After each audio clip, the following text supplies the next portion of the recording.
These were the victims of a merciless terror attack, Killed 30 soldiers and forced 50,000 which has already led to the death of at least 32 people. Struck and rained untold terror. A legal or illegal weapon. What is the distinction? The legality or illegality of a weapon is a question that has many facets of other questions. How and why was it acquired? Who owns it and why? When not in use, where is it kept?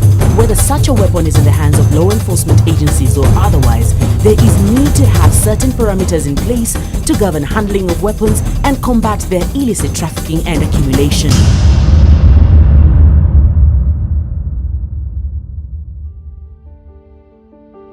The 2015 report on the global burden of armed violence shows that at least 500,000 people are dying from armed conflict every year, with close to 250,000 deaths being caused by firearms or gun violence. Indeed, small arms are the real weapons of mass destruction, killing the human population in slow motion.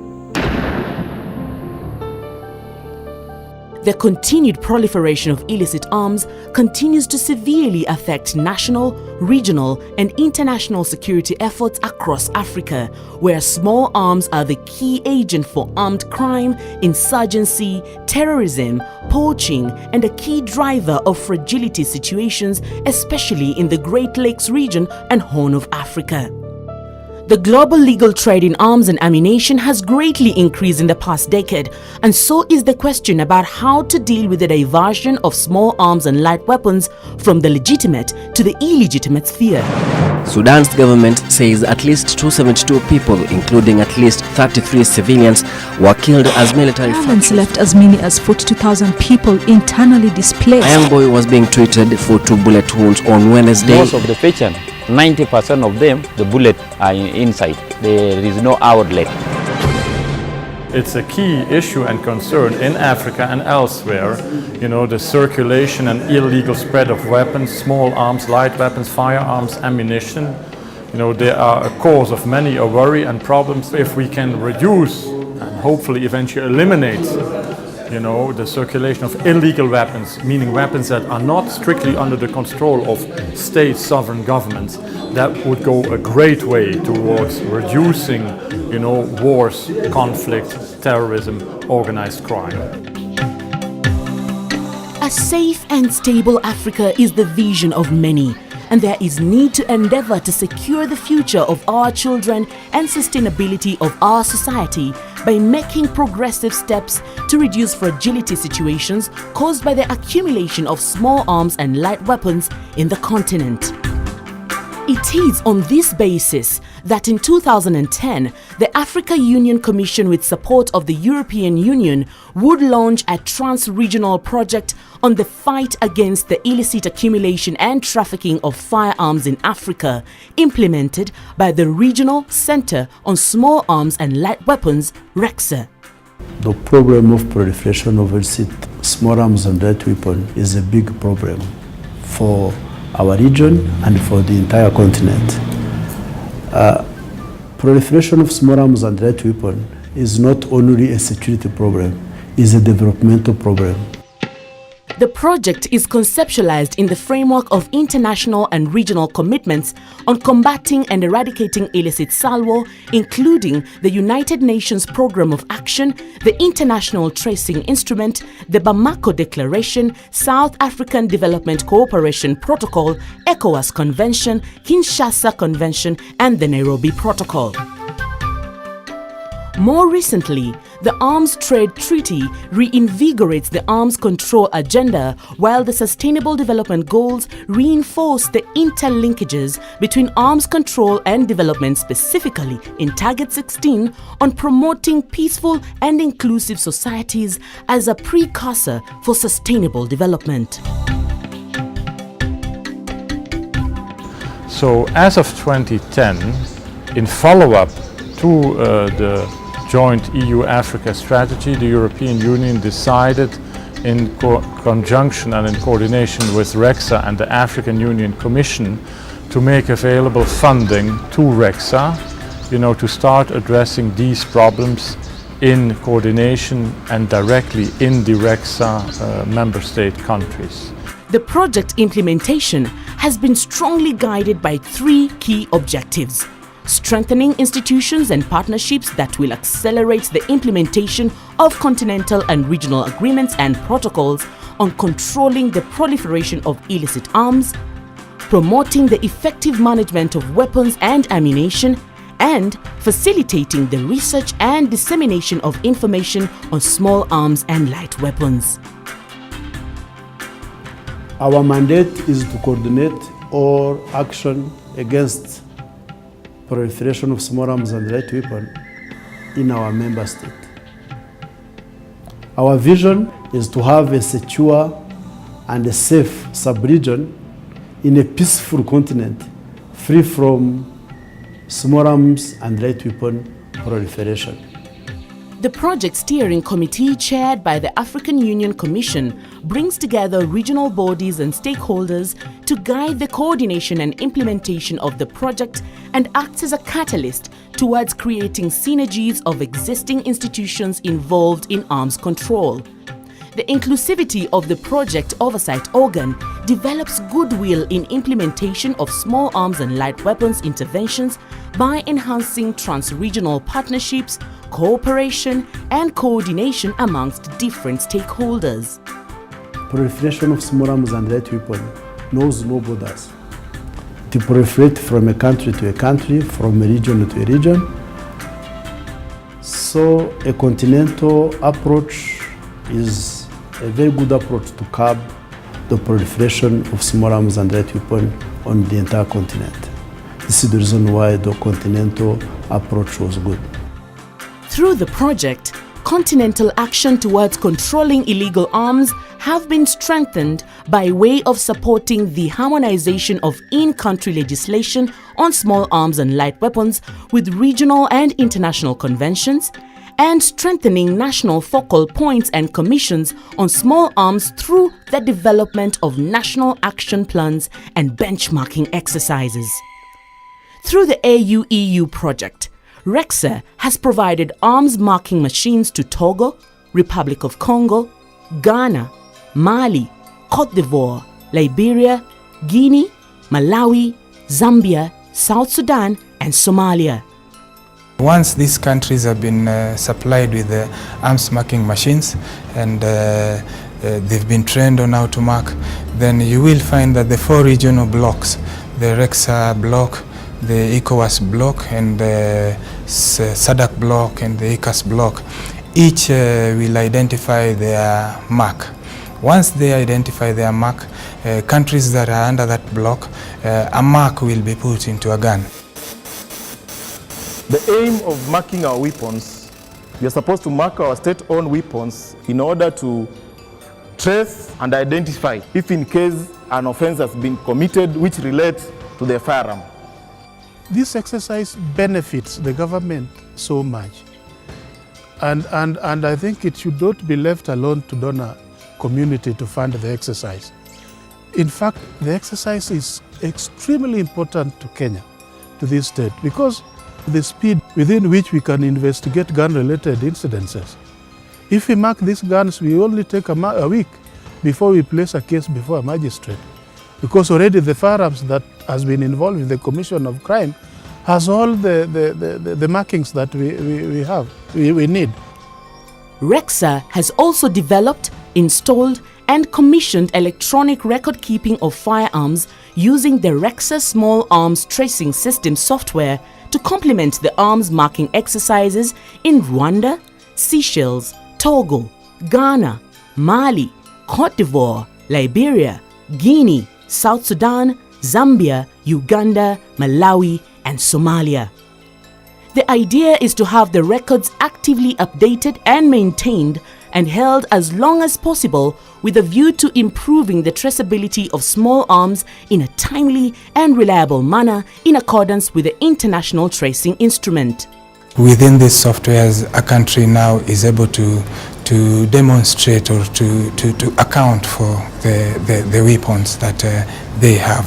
Côte d'Ivoire is a model state in the ECOWAS region that is making great strides towards adopting project initiatives that are geared towards combating illicit trafficking of firearms. Following the provision of arms marking machines and record-keeping software, the country's National Commission remains an active institution for coordinating state activities in salvo management. La COMNAT RPC a élaboré un plan d'action national. L'exécution de ce plan d'action a permis de réaliser la sécurisation physique et la gestion des stocks d'armes et munitions, le renforcement du cadre législatif et réglementaire sur les RPC, le renforcement des capacités des forces des acteurs impliqués dans le secteur de la sécurité, la coordination et la coopération, le renforcement du système de contrôle des ALPC, des frontières, et enfin la recherche et le développement.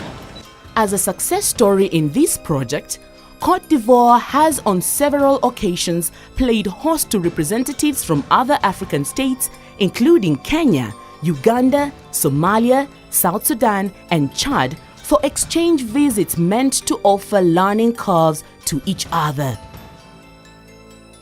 La Côte d'Ivoire, c'est le seul pays qui a pu coordonner le marquage et faire le marquage des armes, soit de la police et de l'armée, au sein de la Commission. La Côte d'Ivoire, c'est le seul pays qui a décentralisé l'enregistrement électronique des armes dans les provinces. We have learned enormously from this project how to design and implement a continental initiative like this one. We have also seen the advantages of working together and learning from each other on how to address a transnational threat like illicit trafficking and accumulation of firearms. The RECSA region is also registering good progress, especially in the area of marking of firearms held by the police and military, and with support to complement the goodwill they have exhibited, the countries will soon hit the 100% mark. State stockpile management is central to the reduction of diversion of weapons and ammunition. This RECSA partnership with Rwanda National Police, establishing of the AMRA, has also enhanced or has provided skills to any other security organ that would want to come and train to know how safety and security of the arms, safety of keeping arms, and related infrastructure security issues.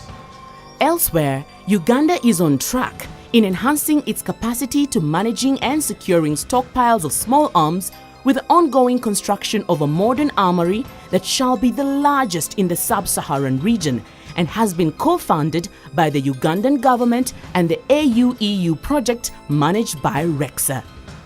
The project has established tools and systems to enhance cross-border security management and regionalized operations by providing platforms for cooperation of law enforcement agencies that has led to voluntary joint task forces across the continent. I initiated a simultaneous operation in Iapco region, codenamed Osarama, and was targeting some select crime areas, including illicit firearms.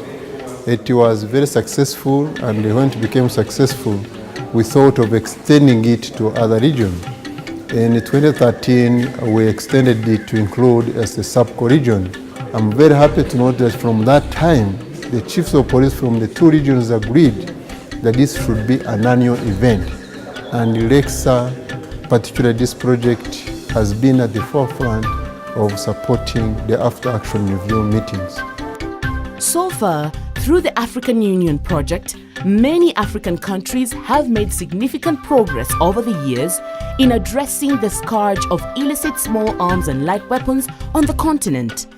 The progress is, however, a drop in the ocean compared to the existing structural, infrastructural, policy, legal, and institutional needs.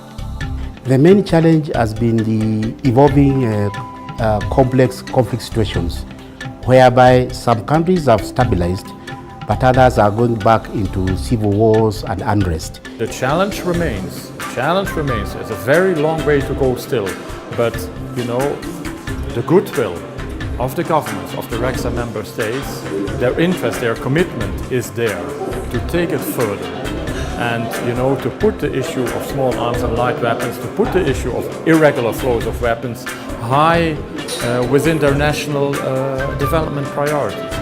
We know that the issue of small arms and light weapons is sometimes complicated and is relevant to our security. Some member states. But some member states sometimes don't have the right institutions like focal points to follow up on our requests.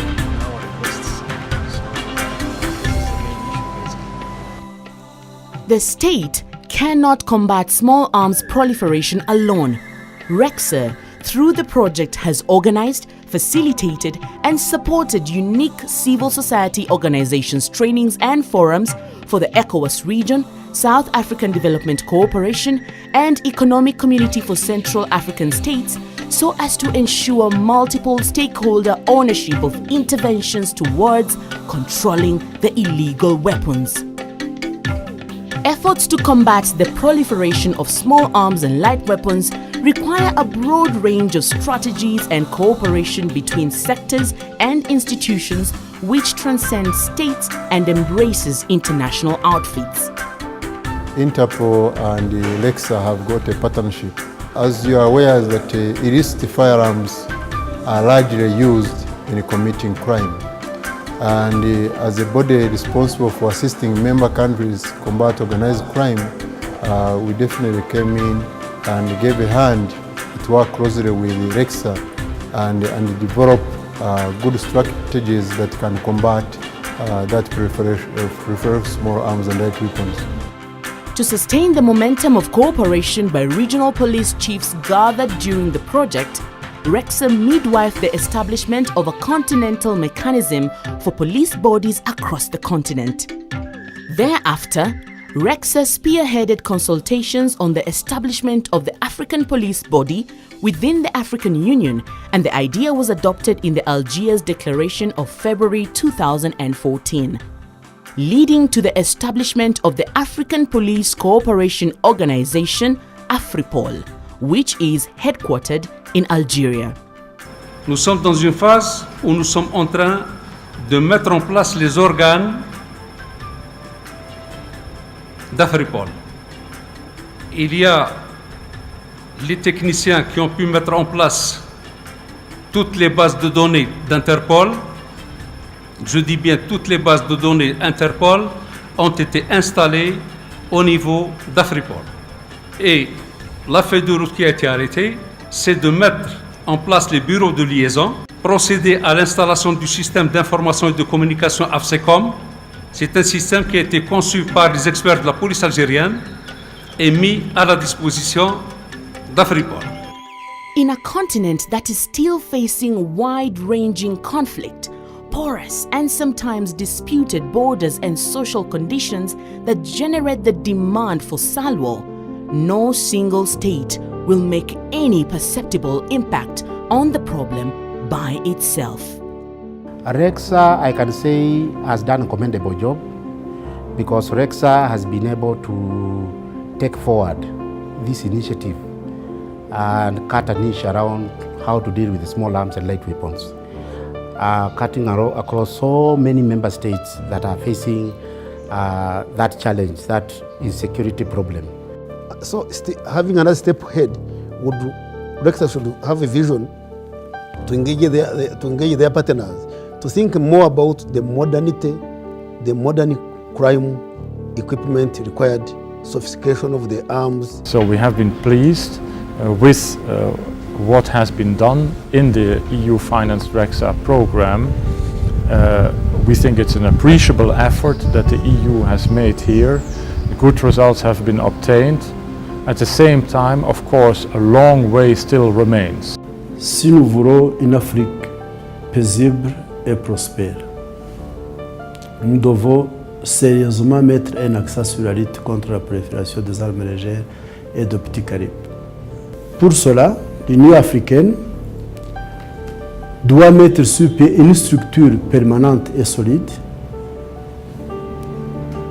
pour coordonner toutes les actions contre la prolifération des RPC au sein des pays membres. Les communautés économiques régionales doivent mettre sur pied aussi une institution qui ne s'occupe que de ce problème de prolifération illicite des armes légères de petit calibre. Ce projet était unique, c'était le premier projet unique sur tout le continent. J'espère et je donne le conseil qu'on ne perd pas les acquis de ce projet. There is still need for increased commitment from interstate to regional level, extensive research and provision of more institutional development and strengthening support for the AU member states for the war of illicit trafficking of small arms and light weapons to be won.